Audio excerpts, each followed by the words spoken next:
What you're about to see is the culmination of, oh God, probably 40 years of dreaming. About a year and a half ago, several people got together, formed a partnership, and we did something unprecedented in Star Trek fandom, and that was we acquired a 9,600 square foot building in Georgia where we rebuilt the entire soundstage from the original series of Star Trek. I'm not talking about a set or two, I'm talking about all of it. And it was all laid out exactly the way the original series was, everything connected and with meticulous detail. And then we started casting, and we put together a great group of people that loved Star Trek and had some acting background, and were so excited to be a part of this. And about 6 months ago, we shot a couple of little vignettes. And then in January of this year, we shot our first episode.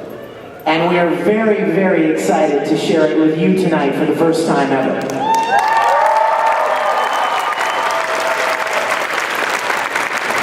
So we're just all going to sit here and have a good time watching Star Trek together.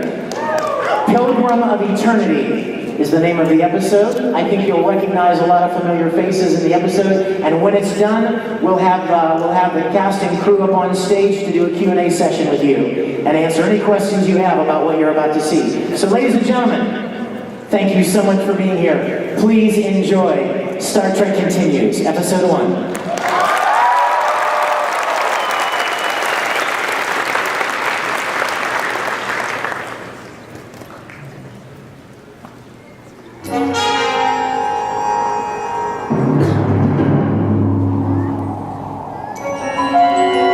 I'd like you to take a look at this story.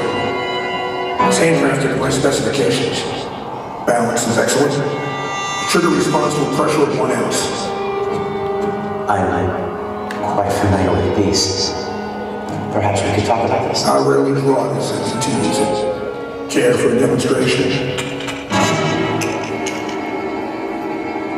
Freeze program.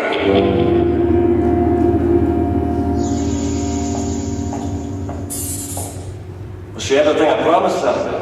And more. I've never seen a holographic program this detailed before. I swear I could almost smell the gun oil. Well, she's still in the experimental stage, but once we get the bugs out. Bridge to Captain Kirk. Kirk here. We've arrived at the first of the power stations that have gone offline, Captain. I'll be right there. All right, playtime's over. Let's get back to work.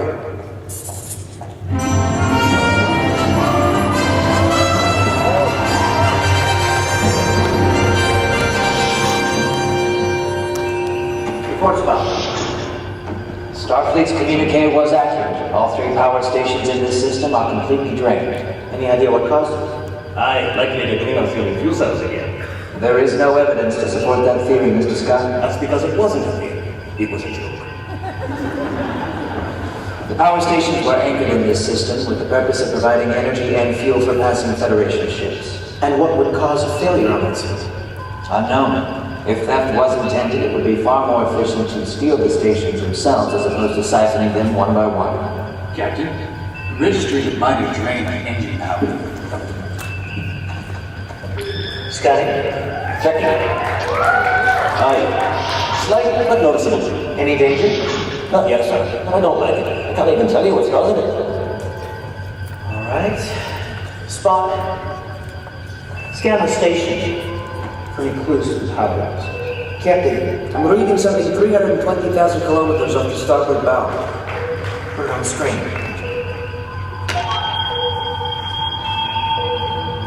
What the devil? Spock. Unknown.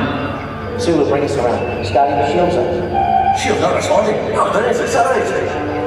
The source of the drain is the anomaly directly in front of us. Can we do anything about it? Unknown. Ship systems, including life support, at 54% and falling. What is it? A machine? An organism? Unknown. That's an awful lot of unknowns. Spock, I need answers. Go to Red Alert. Sue, put some distance between us. Back away. She's not responding, Captain. I can't see the... The impulse engines are offline. All right, anything? Nothing, sir. I've tried fusion messages on all known frequencies. power going 29%. She's fading fast. Not without a fight. Ready, phasers. We don't have enough power for phasers, so I have to divert everything we have to life support. Photon torpedoes. You might be able to get off one shot. There's no telling you. Lock photon torpedo on. Dead center. Torpedo locked. Fire. 20 seconds to impact. Power levels at 14%. Captain, I'm detecting 2 life forms in the center of the anomaly. Life forms? Gentlemen, readings are very faint, but definite. Jim, not more than enough. They could need our help. Scotty, transporters. Oh, no way, sir. Power levels at 9%. Impact in 5 seconds. Jim, we're out of options, but you don't know it yet.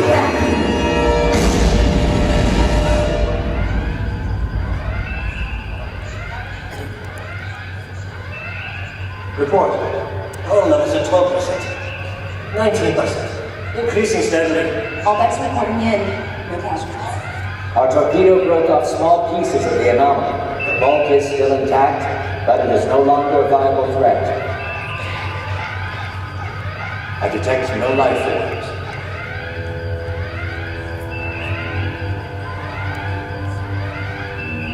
Cancel relevant.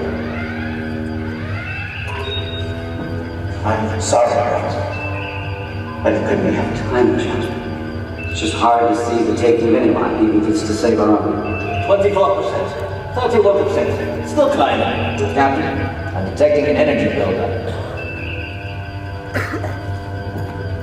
Focused within the Enterprise. Can you identify an exact location? The bridge.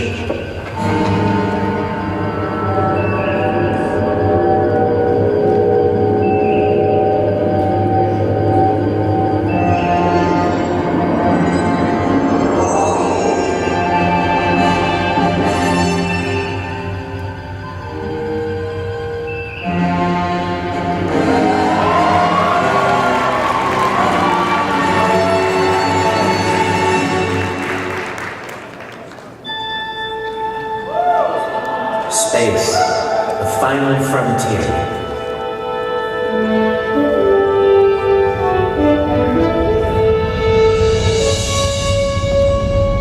These are the voyages of the starship Enterprise. Its continuing mission, to explore strange new worlds, to seek out new life and new civilizations, to boldly go where no man has gone before.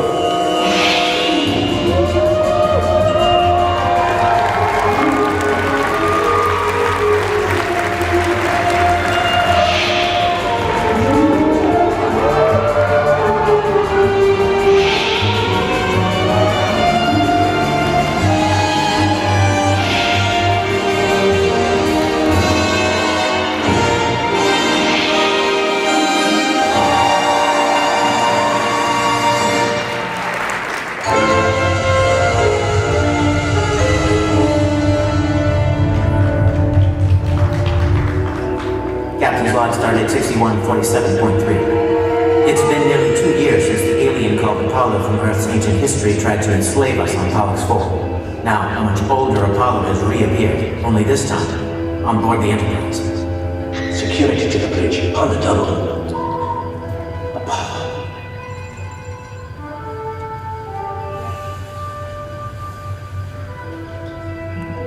1,000 years in a day. Rescuers. We continue because of you. You continue. I'm pleased. The final image my eyes behold is that of your face. No. We're safe together. You can't go. I forbid it.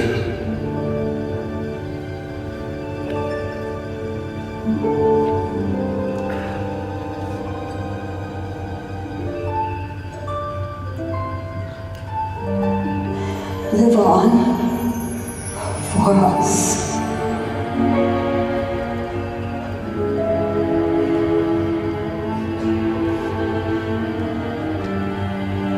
Sleep, dwell upon mine eyes. Peace in thy breast. Would I would sleep in peace, so sweet to rest. Travel gently, beloved Athena.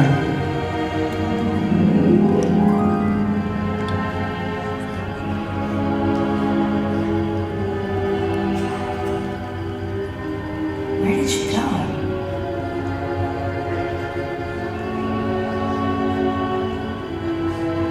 I don't know. After this,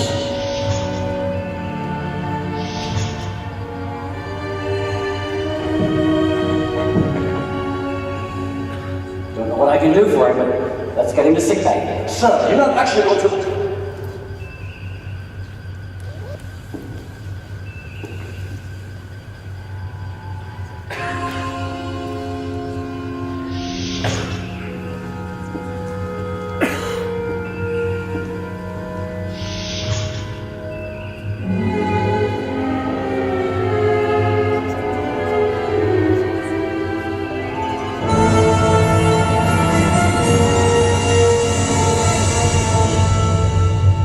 I was realized that shield's output is increasing, but well, pieces whatever that thing out there looks at 100 shit's hot. Captain, that debris clogs these take handfuls. I feel that you'll be stuck to get to clear that debris. Readings indicate the material to be innocuous once hardened. There is, however, an unknown corrosive substance at their centers. Corrosive enough to heat through the hull. Possibly. Suggestions? Gentlemen, what a lot of that again. We could go out on the hull with a couple hand bases, cut the residue from the ship's exterior. Interesting strategy, Mr. Sewell. By setting bases to the proper resonant frequency, we should be able to easily scrape it off the hull without damaging it. Like sandpaper. But it's precious and what we can't afford papers. I think Chekhov can handle that. Well, Mr. Sulu, Up for a little walk outside? Absolutely. very well. You and Simone from structural engineering suit up and get it done. Mr. Scott will monitor the EAA from here. You look concerned, Mr. Spock? I am, Captain. I think Sulu knows what he's doing. It is not Sulu that concerns me. It is Apollo. Yes. I don't like him here one bit, but I feel somewhat responsible for him being here. Curious he has aged so rapidly in 2 years. Computer, analyze subject's age on screen. Working. Subject on screen's physiological age based on established norms between 38 and 41 Earth years. Now analyze the age of the subject currently in sickbay. Working. Subject in sick bay's physiological age based on established norms between 77 and 82 Earth years. I am at a loss to explain, Captain. Why don't we pay our guest a little visit to its masters?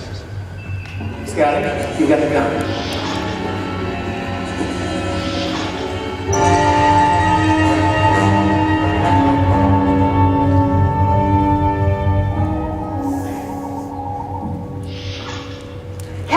Dr. Elizabeth Henna, I was recently assigned to... No, it's not the time. How is it, Mrs. Hanks? Dan did a good job. I mean, his vitals are stable for now. Can't tell how long though, especially the condition he's in. Condition? He's dying. Like any mortal human. Fascinating. Oh, and that organ I detected on Pollux 4, it's still there. It's barely detectable. I had to run 2 dial scans on it just to find it. Captain Kirk. So you remember? Yes. You have extended an undeserved kindness considering our history. For that I am grateful. Don't mention it. What's the meaning of the attack on my ship? The attack was not my doing. When we sensed your weapon approaching, Athena sacrificed the last portion of energy to allow us both to escape the realm. Right. It was conceived by our race eons ago to be a place of eternal respite. The realm was to provide the energy for us to live on through eternity.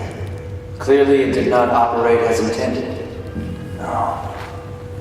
Hera, Poseidon, and my beloved Artemis were the first to arrive.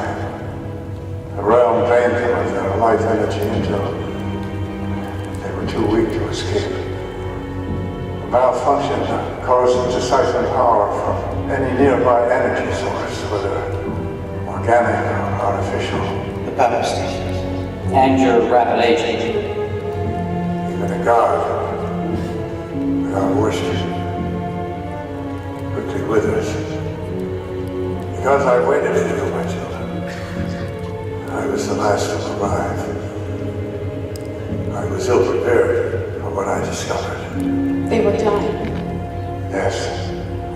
What was meant to be our sanctuary became our prison.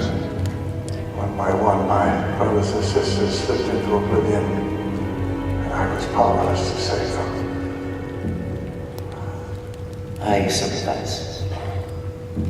But nothing has changed. We can't give you the worship you want. Much has changed.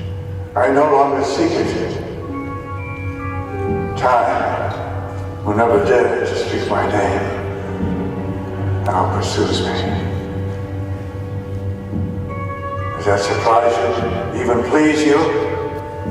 To know that I fear passing into oblivion? No, it doesn't please us.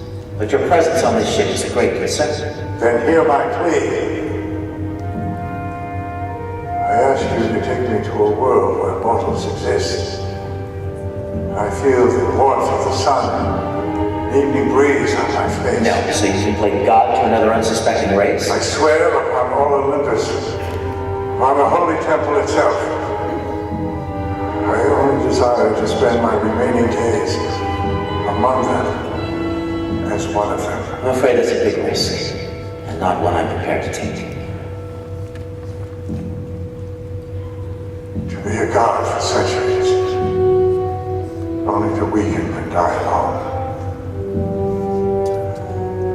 After my actions toward you, perhaps you believe that is what I deserve. Jim, perhaps we should let it rest.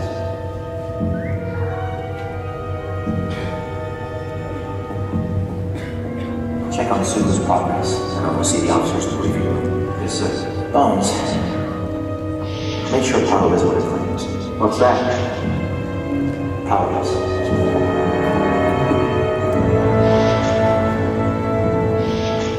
Captain! Yes, Dr. McKenna, welcome aboard. Thank you, sir. I'm very anxious to talk about this new Of course position. you are. For the time being, I need you to help Dr. McCoy with our guests. Yes, sir.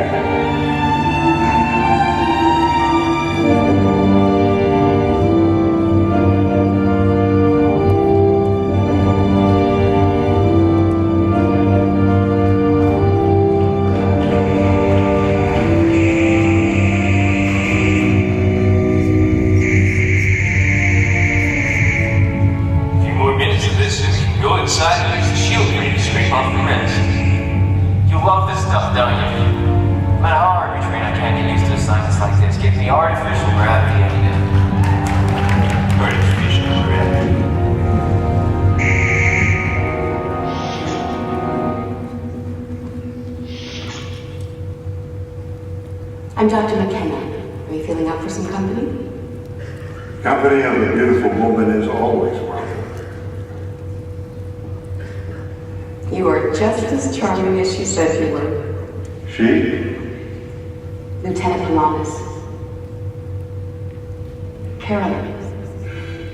Carolyn. The only mortal woman who ever spurned my love. She did so out of dedication for her crewmates. She also said it was the most difficult thing she'd ever done. Why does she not declare this to me herself? She died. Carolyn, gone as well. After her experience with you, she decided to leave the ship. She died while helping some colonists who were infected by a plague. Such sacrifice for such beauty. She's even more than I immediately knew her to be. A rare treasure, Kenna. Elise.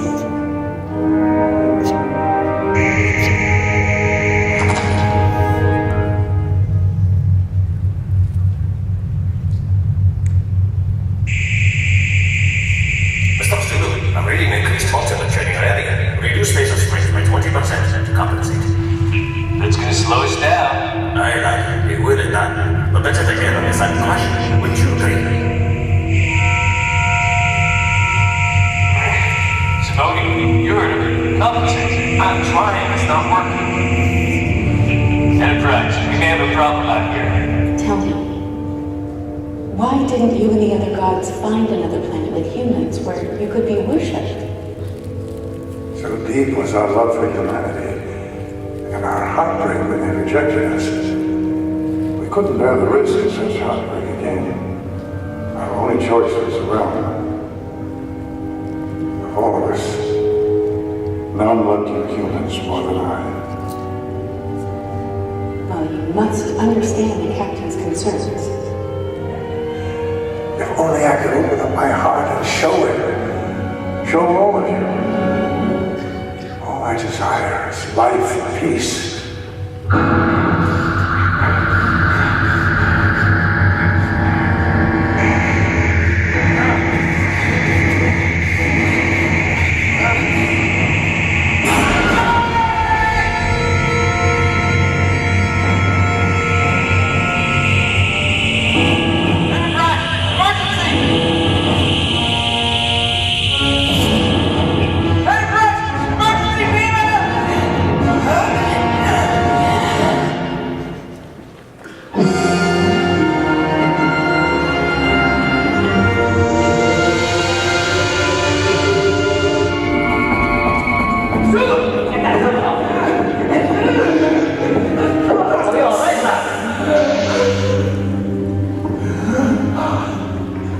Slow, easy breaths. Ready now. Scotty? Bring the power. This was no bloody malfunction. That monster lying in sick bay, I lay off at distance. Apollo is in no condition to Never they did the care of it, and now it's no Simone. Everything's going as planned, Captain. Simone was trying to compensate. His phaser. I tried to help him, but there's nothing I can do. All right, Susan. It's all right. Bones, he's okay. A bit shaken, but no permanent damage. I'm fine, Captain. But Simone, his body. We'll bring him home. You get some rest. Return to duty when you're feeling up to it, all right? Bones, it's got to hear with me.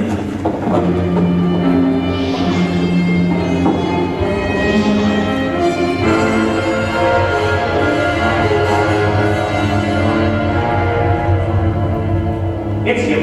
He's to blame for all this. There's no reason to believe that this was anything more than a tragic accident. I tell you, he's behind us somehow. He wants us all on it. He's playing to it. It would be illogical for Apollo to kill us, especially considering how desperate he seems for our help.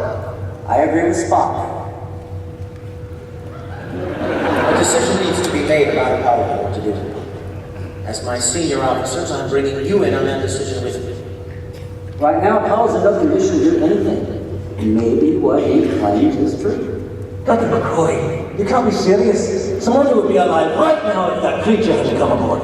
Dr. McCoy's point is valid. Apollo's appearance here could be, as he said, a matter of survival. He is now the last of his race. I sympathize, Sergeant. But not to the point where the safety of the crew is in jeopardy. We have no further facts at this time, Captain.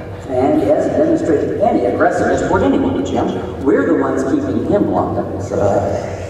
Captain, if our objective is to determine Apollo's true intentions, perhaps it is time we, what is the saying, give him enough rope. Something like that. I don't believe it! That will be enough!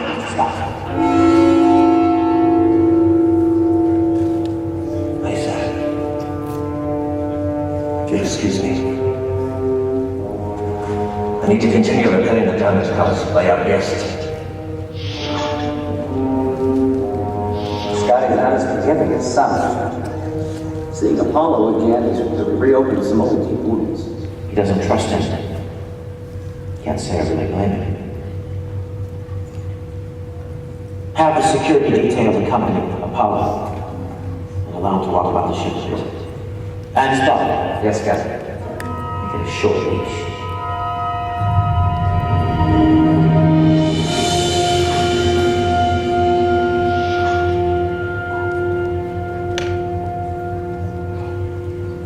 Many things have changed on your Earth over the centuries.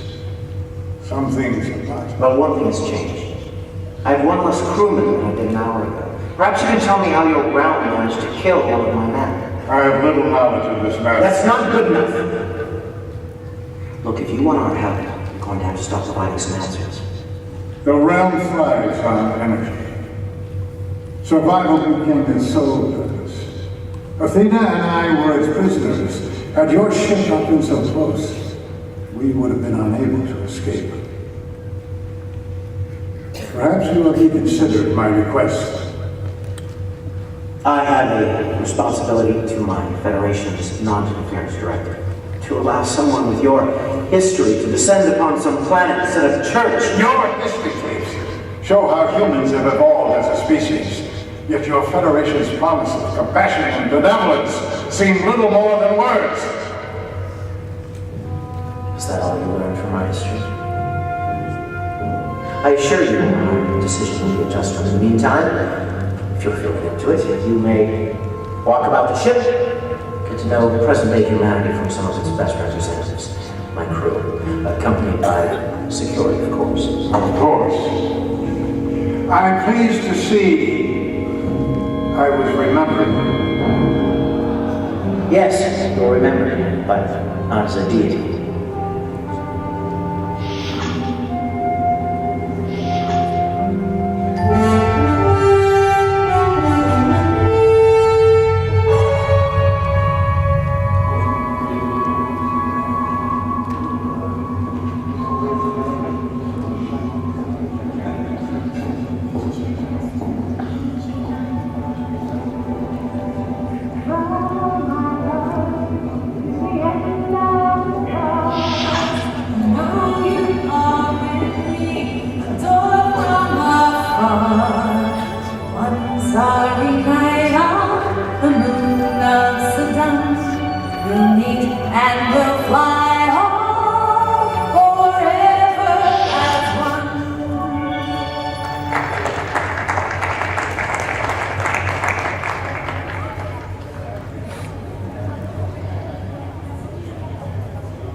I knew this was important to you, so I wanted to keep it safe. You will honor me if you continue to do so. You know, you have the voice of an angel. Thank you. As that of another, my sister Artemis. Thank you. Wait, you're the Greek god of music. I am. I was. I'm sorry, I didn't mean to. No. It's all right, my child. Even through the centuries, music still echoes in my mind. Battles, heroes, bravery, love. To love a mortal was to watch the sun rise on a perfect day, only to mourn too quickly its setting into eternal night. Walk you and I through the gardens of old, adorn thou my life in silver and gold. Drink of sweet wine as great tales are told. Pray to the gods and remain. Love 1,000 years.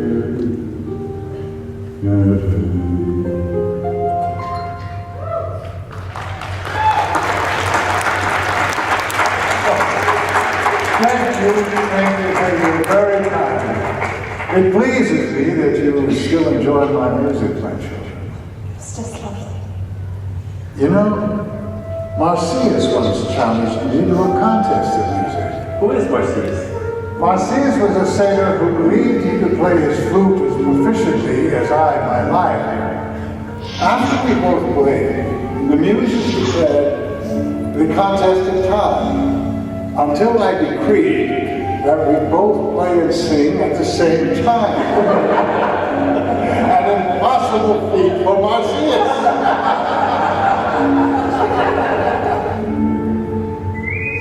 Engineering to Captain Kirk. Okay. Scott here, sir. My panels are lighting up with malfunctions everywhere. Some of that corrosion junk definitely got to some of our systems. How bad is it? I don't know yet. I'm working out a way to make up a ship-wide electromagnetic pulse to wipe it out all in one shot. Well, do what you can, Scotty. Keep me informed. It's okay. Come. Captain, I thought now... Yes, Lieutenant? I thought now might be a good time for that little chat. Well, you're certainly persistent. I get that a lot. Give me 1 minute.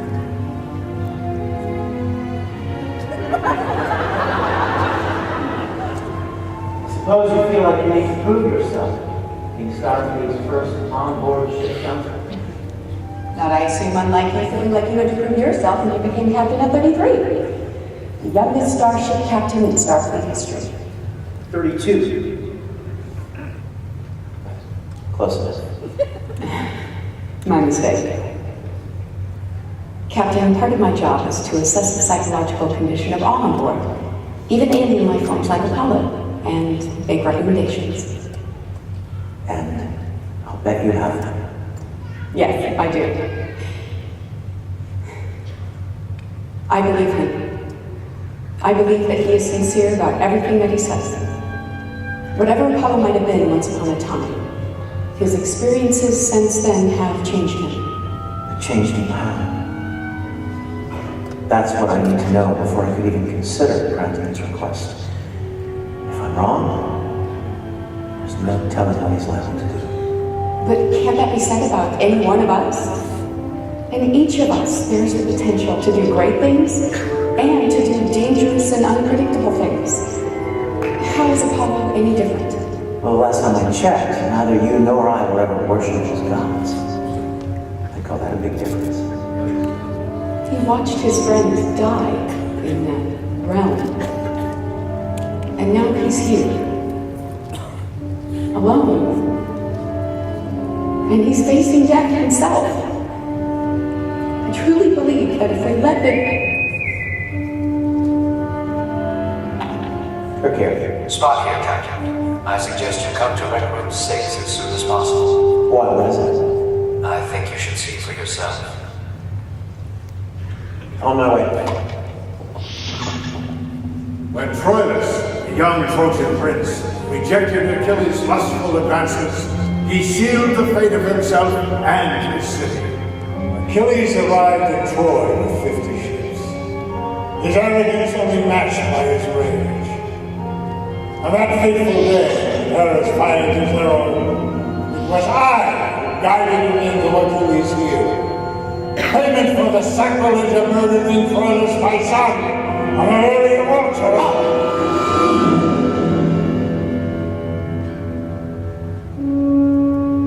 I'd like a word, please. Outside.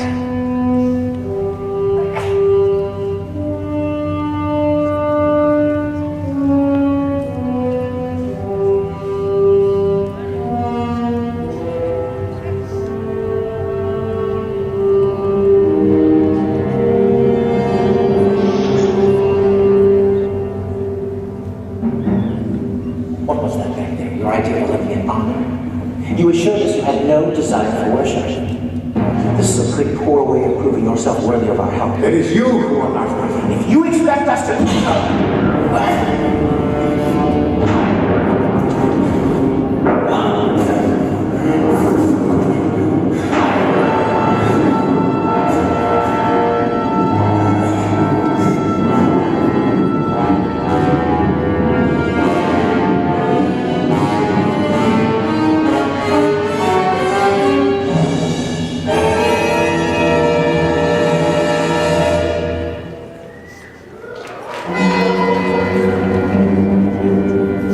Is this a preview of what you intend to do to some unsuspecting planet?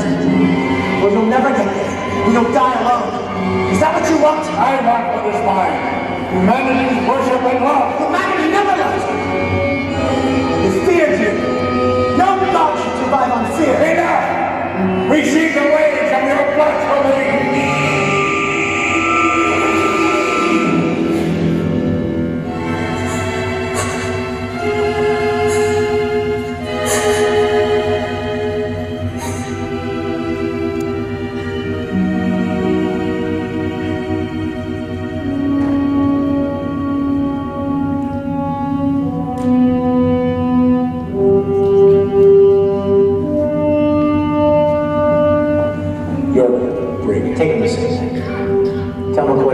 restrained and sedated if he has to. Listen.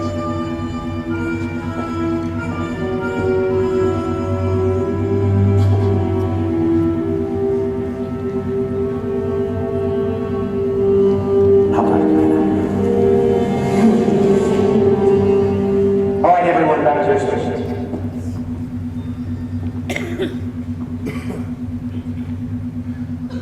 I guess Scotty was right. How so? You were here, Scotty. You saw what just happened. Yes, sir. While Apollo clearly had influence on those in the recreation room, I do not believe he intended to behave as he did. So you think he can't control it? He's been this divine parasite for so long that he just can't help himself, is that it? It has been my experience that humans, if not most beings, are unable to change their behaviors that are deeply embedded by choice. It is often forced by tragedy or outside intervention. Well, Apollo's therapy will not be at the expense of the Kirk Enterprise, I can promise you that. Apparently you can't teach an old god no tricks.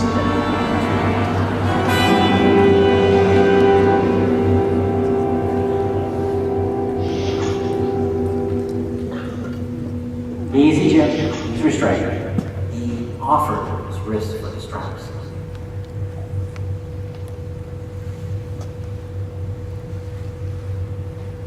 What words can I offer, Captain? How about an explanation? Even a god can lose control.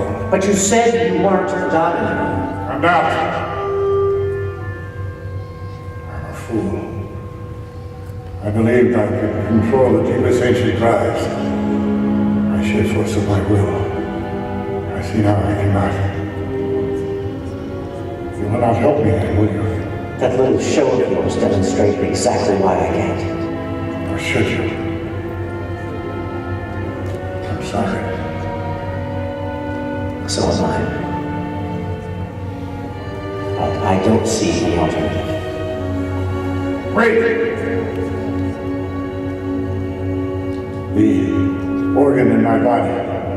That's what allows you to channel the power from that temple. Yes. But it serves another purpose. I'm listening. It's what converts mortal worship into energy. An energy that defies your understanding. I cannot control it as I first believed. But neither will I let it control me. If thine eye offends thee, then pluck it out. It's a quote from one of our greatest Earth bugs. You want me to remove the organ? Yes. Can you do it, please? Well, I am no genius. Removing an organ is straightforward enough stuff, but considering... I accept any risk. My powers must be extinguished permanently if I am to survive. And no god, no one, should survive my fear. It's your call. Please, Doctor. I have faith in you.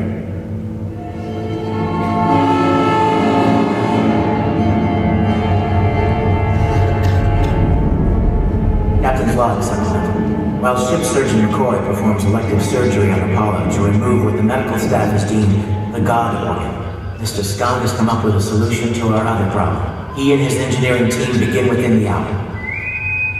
Sick bay to Captain Kirk.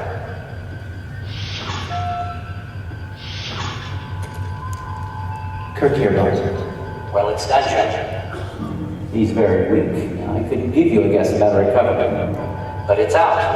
Understood. Join us in the briefing room as soon as you're able.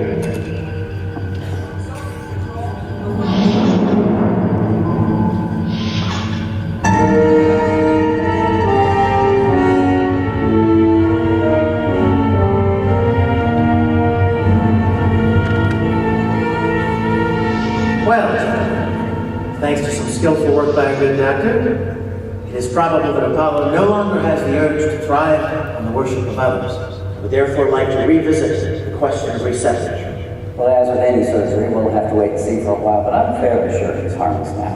I believe Apollo's sincerity and intentions were demonstrated by his willingness to have an organ that he has relied on for centuries removed. Forgive me for saying so, gentlemen, but it seems like a lot of wishful thinking. We've got nothing but Apollo's word that removing that thing will make a wee bit of difference. What would you suggest, Scott?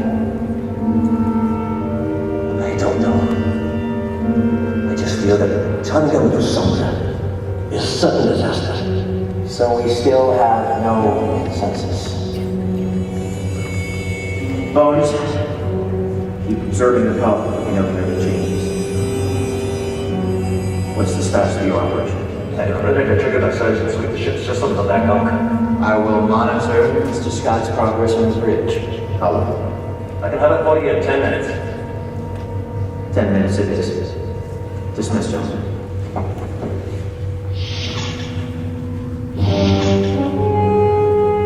Offering himself up for major surgery.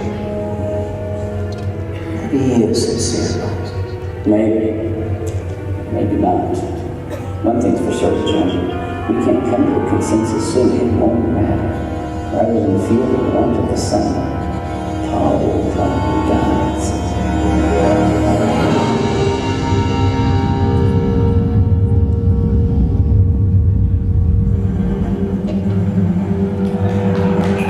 Stop the bridge. We're ready to begin. At your discretion, Mr. Jones.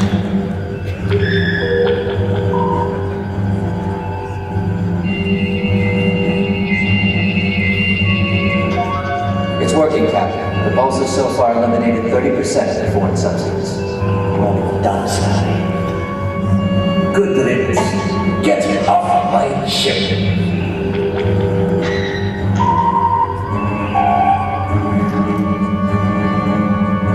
Bridge, I'm reading the buildup of the less substantive energy in those systems. I advise you separating their stations as a precaution while I try to compensate.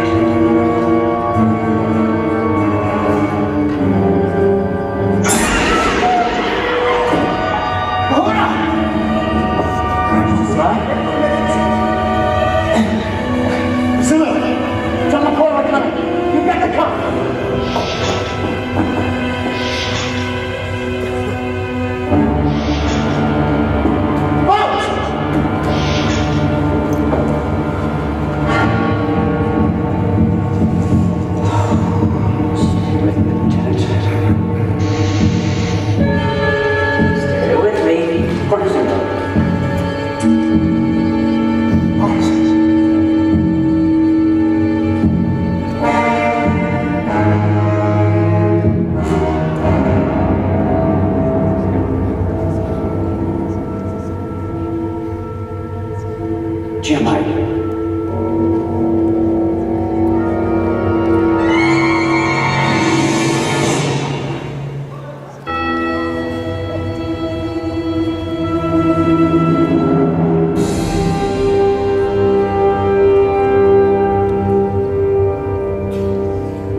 No, damn it. No! Get me the bypass.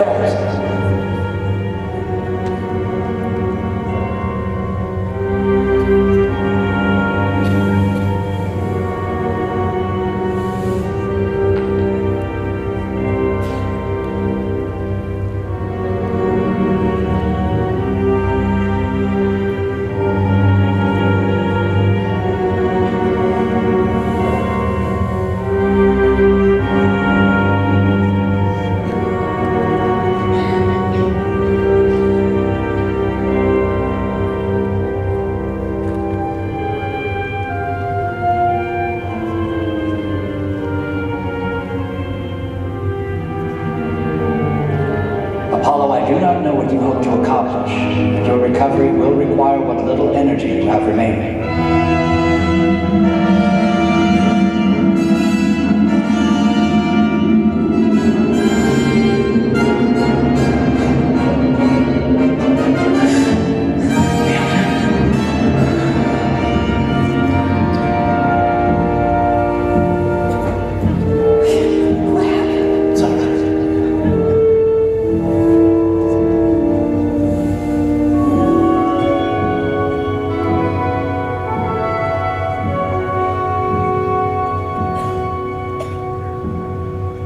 Removing that organ was supposed to render him powerless. How did he do that? Can't tell you that if I was from Mount Olympus myself, but he has more energy now than he did before the surgery. Something's possible. Is it possible that Apollo's species are able to draw power from something other than worship? Well, Apollo himself says it was the organ that converted worship into energy. Life energy, he said. What are you getting at, Spock?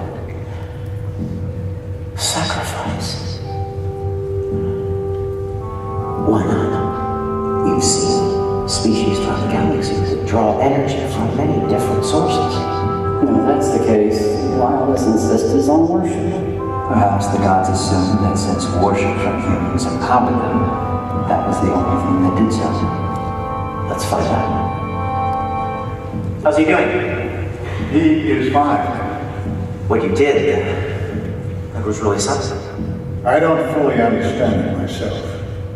But when I saw Lieutenant Uhura lying there, and the grief on all your faces, I realized the universe was a better place with her in it. So you thought saving her would kill you? Well, not only did you not die, but we believe that the energy you gained actually came from your act of sacrifice. Do you mean to say all the centuries demanding worship, forcing adoration, striking those who resisted? You never considered there may be another way, a better way. No, we did not. It is unlikely that sacrificial acts alone will provide you with the energy you once enjoyed. So, no more thunderbolts.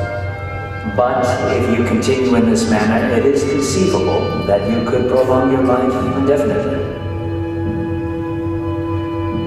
We never knew.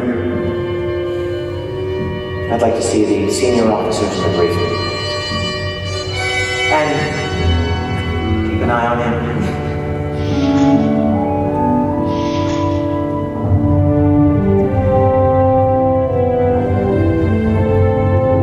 And that, gentlemen, is where we stand. I believe Apollo has demonstrated that he can live peaceably among humanoids as one of them. Our present course will take us past the Basilian Epsilon system. The second planet is a simple humanoid population. Apollo sacrificed himself to save one of our own. And now he's placed his fate in our hands. All those in favor of finding him a new home.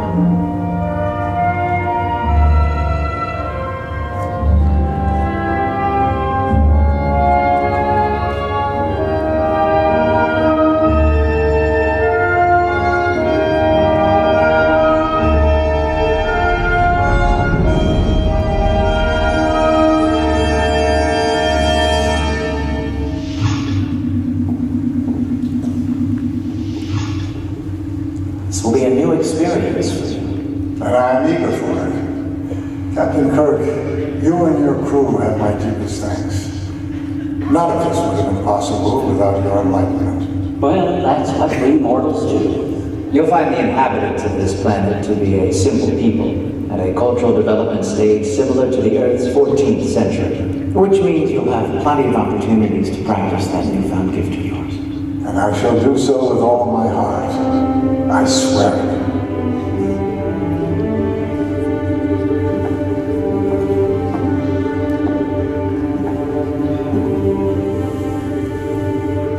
Thank you.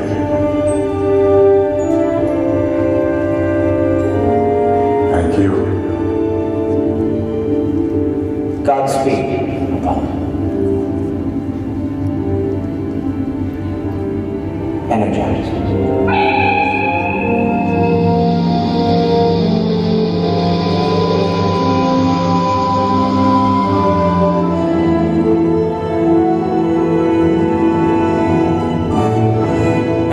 Starting 6147.9. Mr. Scott reports that repairs have begun on the 3 affected power stations in this quadrant. They are scheduled to be back online in 3 weeks' time. On a personal note, it's good to have Lieutenant Uhura back on duty. Well, Dr. Leonard McCoy, surgeon to the gods. Who would have thought? Just an old country Dr. Leonard. You must be quite proud. Kind to. I may write a paper. I find it highly unlikely that Starfleet would allow such a paper to be published. Based on the highly sensitive subject matter, of course. Well, regardless, gentlemen, Apollo learned what it took our respective people centuries to discover. Self-sacrifice is the best way to live, benefiting both the giver and the receiver. Well, if I had an entire culture worshipping in my feet on bended knee, I'm not so sure I'd be in a hurry to change things either. But one thing's clear, they sure did love humanity. Apollo still does. Just something about us lovable humans, don't you think, Jim?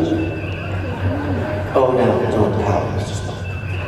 I'm sure they would love the Vulcans just as much if they landed there. What's not to love? I wasn't. Captain, I'll be at my station. To the side, man. Zulu, ahead, 1-2. I see.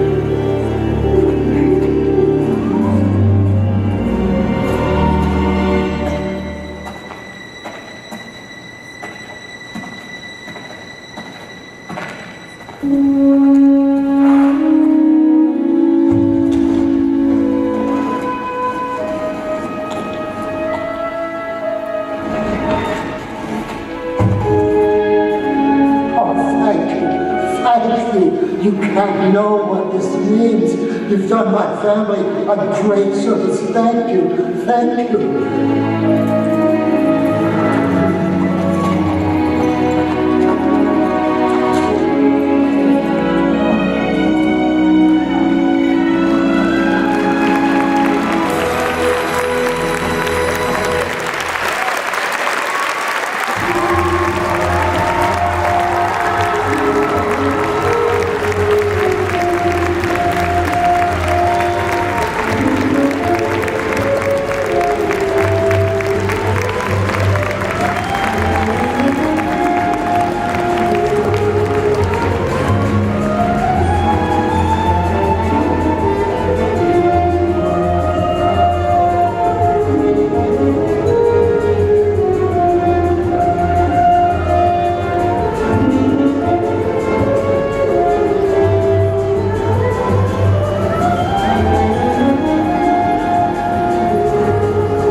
Start it over, I promise. Oh my gosh, thank you for being here. Can we turn the lights up in the house? I want to see all these people. And before I forget, everybody, please give a big round of applause to, we have Star Trek royalty here. We have been graced with the presence for this premiere by Miss Nichelle Nichols. Please give her a round of applause.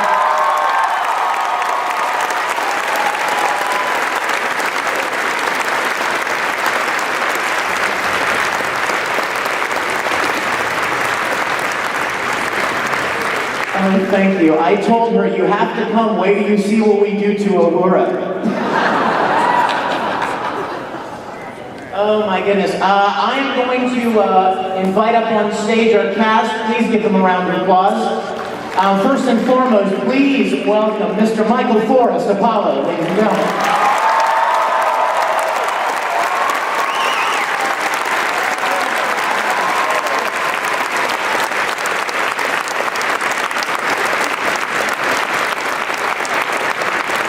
And then please welcome Larry Nemechek, Doc McCoy. Kim Stinger, Lieutenant Uhura. My lovely Michelle Speck as Dr. Elise McKenna. I can't remember who else. Oh yes! Please welcome Grant Imahara. Lieutenant Sulu.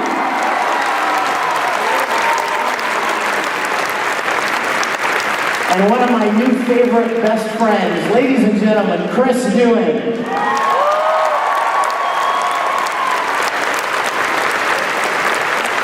I also would like to invite, we've got a new crew member who's going to be our chief of security. He will be featured more prominently coming up, but please welcome Mr. Stephen Dangler. Come on up, Steve.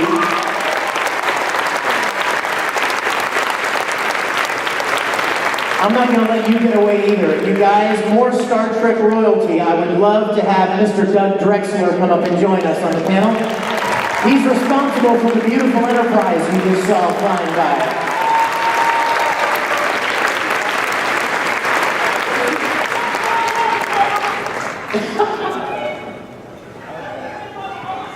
Have a seat, you guys. You can't escape. The doors have been locked.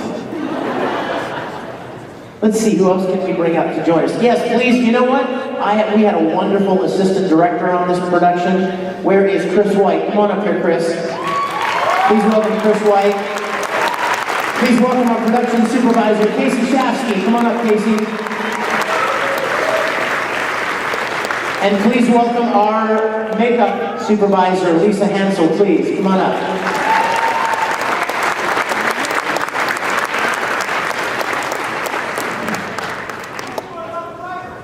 Oh my gosh, I knew there was people I was forgetting. You guys, please welcome the two gentlemen that we love that wrote the episode for us. Steve Fratt and Jack Trevino.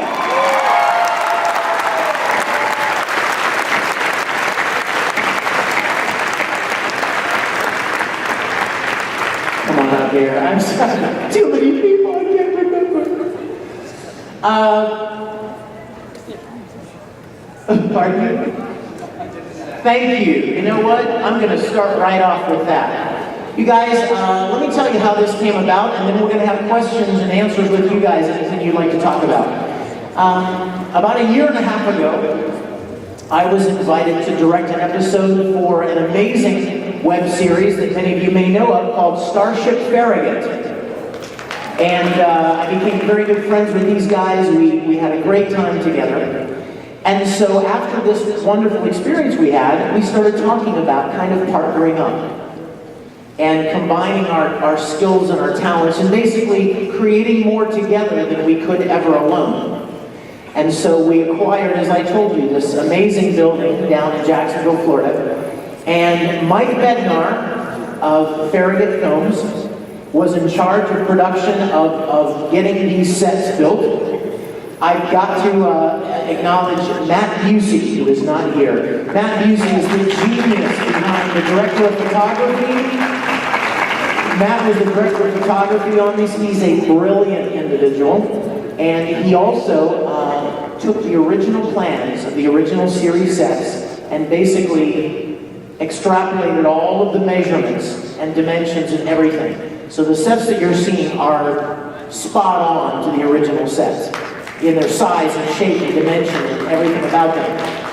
And Mike Bednar and his team of the Farragut guys were basically charged with the responsibility of building these sets. And it took a long time, as you can imagine. But we spared no expense and made them absolutely breathtaking. And it's really amazing to walk through them. They're not like one over here, one way over there. They are literally interconnected. You can walk down the corridor into the briefing room, back down the corridor, into the transporter room, across the hall into the sick bay. Everything is laid out exactly as it was. In fact, one of the shots that we took, you saw where Kirk came running down the corridor and into the transporter room. We specifically set that shot up so that people would see this is all interconnected. They came right out of the corridor into the transporter room. And John Broughton of Farragut Films, you would know him as Captain Carter from that series. He was in charge of our wardrobe, and we spent the last year or so building these amazing sets. And as a matter of fact, they are located in Kingsland, Georgia, a beautiful town right outside of Jacksonville, Florida. And we are actually talking about organizing tours. Because I gotta tell you something, if you like Star Trek half as much as I do, to get to walk through the sets exactly as they were laid out. I don't believe there has been a larger standing recreation of the sets ever since 1969. So that is something you can be looking on our website, StarTrekContinues.com. You can be looking for information about getting the chance to tour the facility. You could get married there. How about getting married on the bridge and having your reception in the briefing room, in the rec room, and then beam off to the honeymoon? I love it. And having your honeymoon in the captain's quarters. I'll personally beam you out. And so keep your eyes on the website. I mean, corporate events, there are plenty of possibilities for it, but it's a beautiful facility. And by the way, we're still building. We will be building McCoy's lab next door to the sick bay. We're still working on several new things to just continue to embellish it and make it the most amazing set. So please, you guys, even though they're not here in absentia, please give a round of applause to Mike Bednar and his team for the amazing set we designed.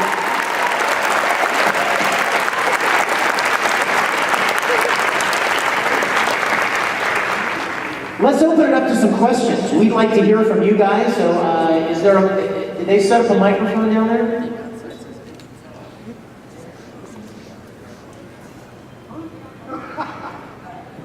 Okay, there are mics on both sides. If you guys would like to, right here, if you have a question, feel free to, anything you want to know about the episode you just saw, please come down and ask us. We'd love to talk with you.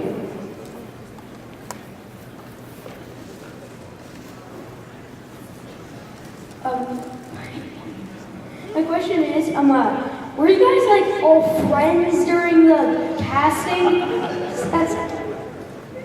Were we all friends? Yes. We're not friends for now. No, just we were friends at the beginning of filming. No. Everybody is actually, this is a wonderful group of people led by Vic Mignogna. And it is one of the most incredible things to be involved with this group of people who are so loving and caring, dedicated, and extremely talented. It's unbelievable. Yeah, but Mike, doesn't he mispronounce his own name, doesn't he? Right. When I first met Vic, he kept, I forget exactly how he was pronouncing his name. And I said, Vic, you're Italian, right? Pronuncia in italiano si dice Mignogna. He still doesn't know how to pronounce it. You can school me anytime, Apollo. You guys, let me say something I just thought of real quick. It's very important that it's probably a question you'll have, but I want to say this. We are not making a penny from this. It's very important that you know this. Star Trek is the licensed property, as you know. Well, except all the money we gave Chris, except for that. But you know what this is? This is the most gigantic labor of love. We all have an affinity and a childhood love of Star Trek, and we wanted to do something special together. So the people that donated their time and their money and their talents and their efforts did it purely for love of Star Trek. And that is all.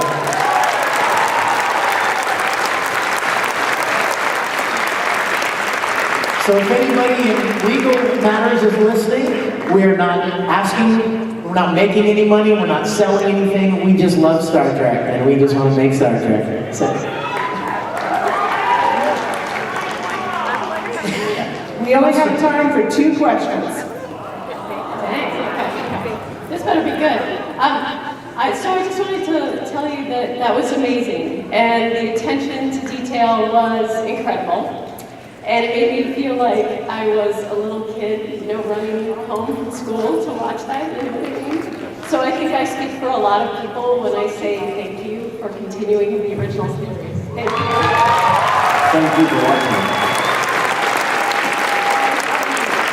I'd like to know if you guys could share if you have a favorite from the original series, one of the original episodes. Favorite from the original series? Why don't we start down at that end with you, Doug? Casey is down there. Favorite original series episode? Steve? Mirror, mirror, of course. Gee, I don't know, that's a really hard choice, but I'm really torn between a few of them. I've been sitting in it forever, I think it's one that everybody loves. I I think an episode that really touched me a lot was Metamorphosis. It was such an amazing episode, and really so far ahead of its time for 1967. Spectacular show. You know, I just want to say that I had never intended on doing this show, and I really had no intention on doing it. I'm so busy anyway on all the shows that we've been doing. We've been Battlestar Galactica, Caprica,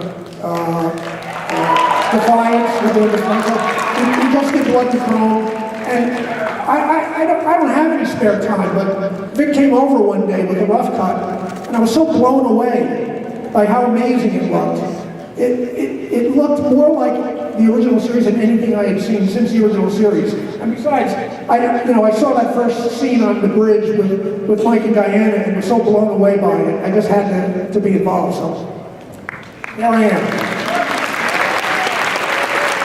Ladies and gentlemen, I appreciate you mentioning that, Doug, because the lovely Athena was played by Mike's wife, Diana Hale, who is also here. Please give her a big round of applause. We love you, Diana. Any other favorite episodes? I've got an obscure favorite. You know what my favorite episode is? Requiem for Methuselah. I love that episode so much. At the end, when Kirk's was all upset because they were young and lonely man. I'm an old and lonely man. Anyway, sorry. Mine is, I hate this, Trouble with Tribbles. I just love the Trouble with Tribbles. We need more Tribbles on Star Trek Continues as well. We gotta have a couple of those furry balls around there. I have to say, Journey to Babel, because Bones finally got the last word. It's a great show besides that. And The Doomsday Machine with the best McCoy Go to Hell look ever. Steven said about time, of course, absolutely.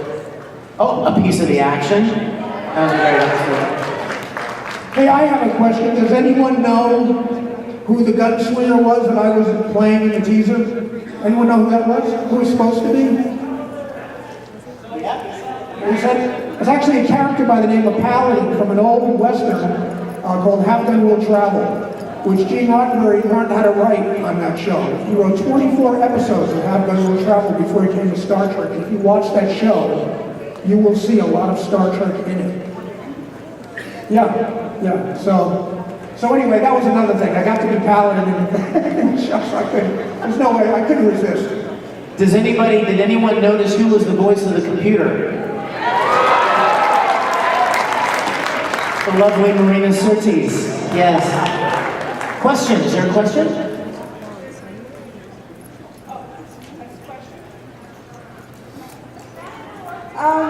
Yeah, that was seriously amazing. It blew me away. But the question I was going to ask is, how hard was it to capture the original series? Like, it's hard. And even anything down to the dialogue, everything. How hard was it to capture that magic that we just saw?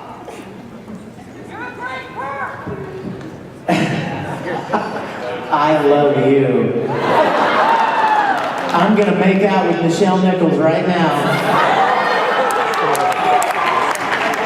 She just said he was born to it. You know what, when I was 10 and 11 years old, like a lot of people up here, I fell in love with that series, and I used to record it on a cassette player every episode, and then I would put the cassette player under my pillow at night and lay there and go to sleep listening to the episodes, and I memorized, every word. Audio tapes, by the way, they didn't have video back then. There were no video cassettes. And the privilege to meet these people and to do this together is, I sat in the front row, I've seen this thing, I edited it and directed it, and I know every frame of this episode, and I sat there beside Michelle at the end with tears in my eyes, because I'm so blown away that we actually accomplished this. There's an awful lot that goes into what you just saw, and we had so many people that gave so much. I gotta say too, this is the first time most of us in the cast have seen this episode. And when I was looking at this, it was, as we say, it's so Star Trek.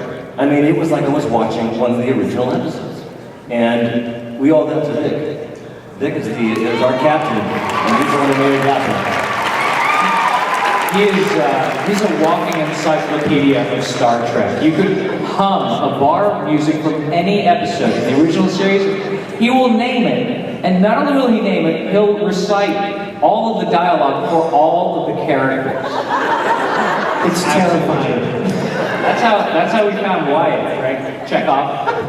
That's right. He challenged Vic, foolishly, Our to Chekhov. trivia. Yes, and you know what? Please give a round of applause to Wyatt Lenhart, who played Chekhov. He was wonderful.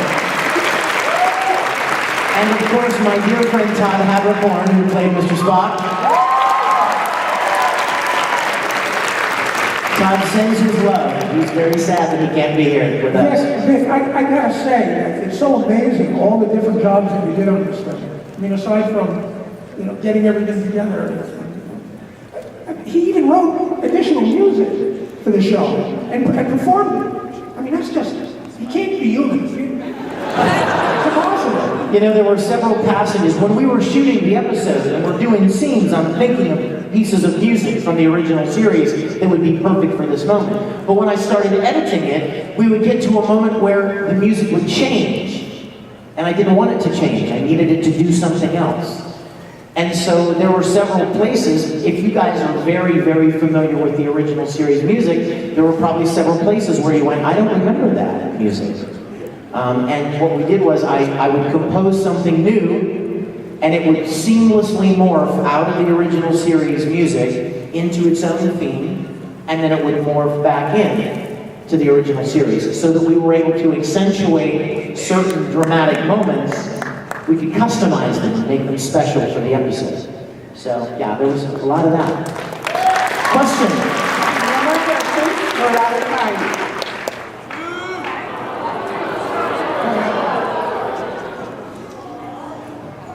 Hello? Hello?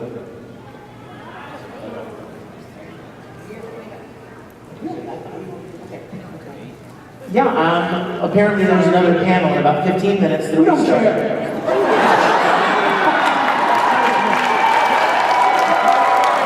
Clearly there's way too much awesome in this room to be contained at one time.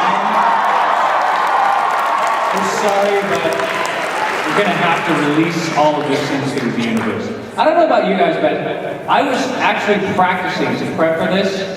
I know Chris is practicing his Scottish accent, his dad's Scottish accent.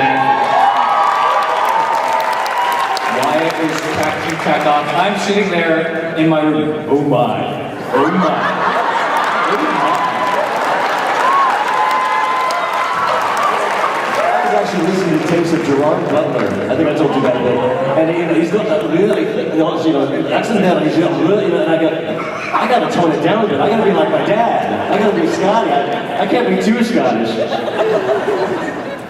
We have to work on the next one too, because I didn't get any token lines. The closest we got was, let's damn good. So, we'll have to work on that. The long-range goal, let me say quickly, the long-range goal is we would like to see the finish of the 5-year mission. It would be wonderful to pick it right up where it left off and do a season 4 and a season 5, and I think we can definitely accomplish that with the help of people like you and your interest and support of what we're doing. This episode will go online live tonight at midnight. So please pass that on to all your friends, tweet about it.